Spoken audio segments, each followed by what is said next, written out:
Welcome to the AFR Saints channel, where we provide you daily content on your favorite team, the New Orleans Saints. Do us a favor and hit that subscribe button. Be sure to leave your comments below and smash that like button.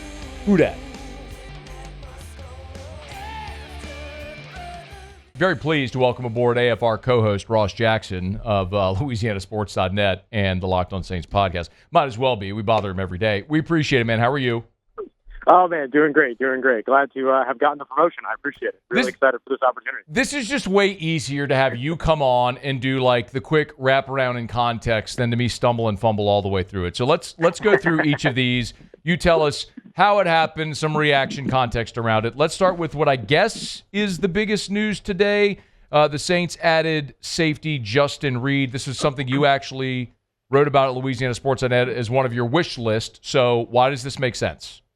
Yeah, I mean, this is a great signing for New Orleans. This is one that allows them to be able to kind of absorb one of the other moves that I'm sure we would get to, but I can go ahead and fold it in now, which is the loss of Will Harris, right? Will Harris signing over with the Washington Commanders. Excellent addition for them, but for the Saints, that ends up kind of costing them one of those downhill, hard-hitting, great communicator-type safeties.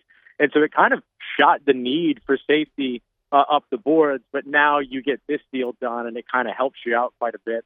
I think he'll be 29 years old when the season begins. He's only 28 right now, but he's been somebody that has effectively taken the exact same career trajectory as Tyrann Mathieu. He started in Houston, went to Kansas City, played in 3 Super Bowls there, now comes to New Orleans to team up with Tyrann Mathieu. I think those two can be a really effective safety duo for Brandon Staley's defensive scheme, which is going to want that versatility from that safety position. And so I think those two are going to be able to complement each other quite a bit here over the course of 2025. I think this is a great signing for New Orleans. Is Reid an upgrade from Harris? I would say so, but look, I think that they're slightly different in terms of their play as well. I think that they both kind of check the downhill safety box, but I think that what it is that Reid does a little bit better than what Harris had is that you can have him kind of be that split safety to split the field deep and all these other things. So in a defense that's going to use a lot of what's called cover 6, so you're going to have one safety covering one half of the field deep, and then maybe a safety in a corner kind of splitting coverage for the other half of the field, so kind of covering quarters on the other side. You need some of those rangy guys that are going to be able to be complementary and not only be able to play downhill in the box, but also be able to guard deep. And I think that he's a little bit better and a little bit more polished in that area of the game than maybe Will Harris was. Okay, so they add Justin Reid. They've re-signed to notable contracts, Chase Young and Juwan Johnson. Let's start with walking me through the financials here and if these are good deals to bring both of those players back. Yeah, look, I think the thing with both of these deals is that we don't know if they're good yet. We got to find out based on the production that you get now that the deals are done. But I will say that being able to get Chase Young back in New Orleans on a 3-year, $17 million per year average deal is a pretty good situation. That puts him right in between guys like Alex Highsmith and Bryce Huff in the NFL. And if you would have told me when he was a second-round draft pick years ago, number 2 overall draft pick years ago, that Chase Young would be getting paid the same as guys named Alex Highsmith and Bryce Huff, I think I wouldn't have believed you. You know what I mean? Noted. And so I think what you see with a guy like Chase Young is that clearly this team has looked at him, this new coaching staff has looked at him and decided that they can do something with what he has to offer. 73 total pressures according to Next Gen Stats last year, number 6 in the NFL on that metric, but only 5.5 sacks.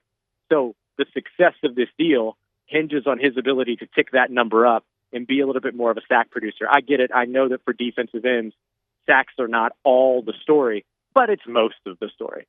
So I think that you have to find a way to be able to tick that production up. So maybe him being a stand-up pass rusher in Staley's system might end up kind of elevating him and allowing him to be able to use his speed in a way that Dennis Allen's defense didn't necessarily elevate him last year. So I think the production is going to be a big part of that. But I will say, if his cap hit in 2025 is less than $9 million, the Saints actually saved money in 2025 on this deal by keeping him, believe it or not, because if he would have walked out the door, $9 million of dead cap would have walked out with him. I would say the same thing. Yeah, go ahead. No, I was going to say it almost feels a little bit like a restructure and an extension. Anyway, go ahead. Yeah. I think I was talking with somebody in the media room yesterday, and we called it like a hidden money situation.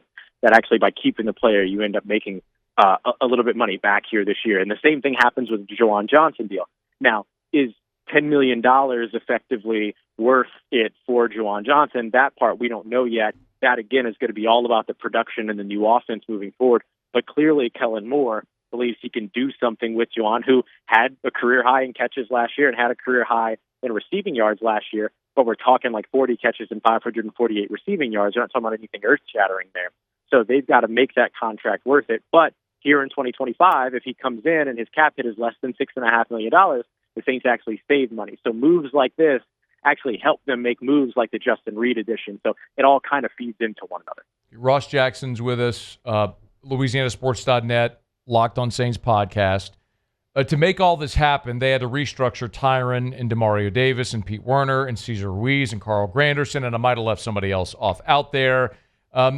Tell me what is significant about those restructures, short or long term. What should we know? Yeah, I think the most significant one is actually the Tyrann Mathieu deal. It's not the one that saves the most money, but the Tyrann Mathieu rework is really what it was actually a renegotiation of his contract. So they dropped his base salary down, actually saved some money that way, and then just added a whole bunch of playing time incentives to it. So this is a really team-friendly thing for Tyrann Mathieu to do for the second year in a row, by the way. Last year, he took a pay cut in order to get guarantees this year. This year, he took those guarantees and reduced them and then flipped them over to incentives. So everything that you know about Tyrann Mathieu character-wise shows in situations like this to where he's doing things that help the team out tremendously. So I think that's kind of the biggest statement, rework or renegotiation that you're going to see here. The ones that save the most money are moves like restructuring Carl Granderson and restructuring Cesar Ruiz.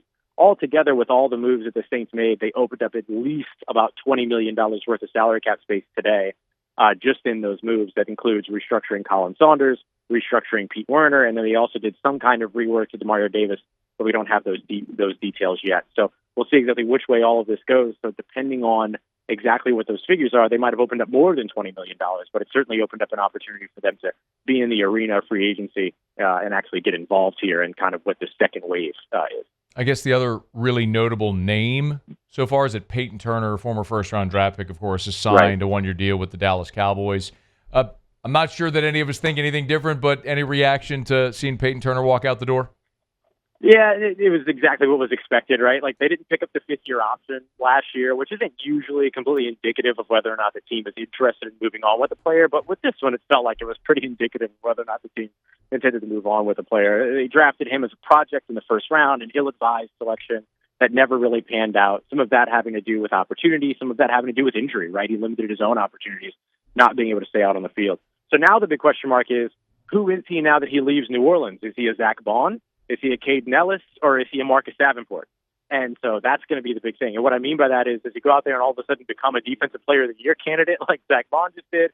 Does he kind of serve a role like Caden Ellis does in Atlanta, or does he flame out but yet continue to get contracts somehow like Marcus Davenport has over in Detroit?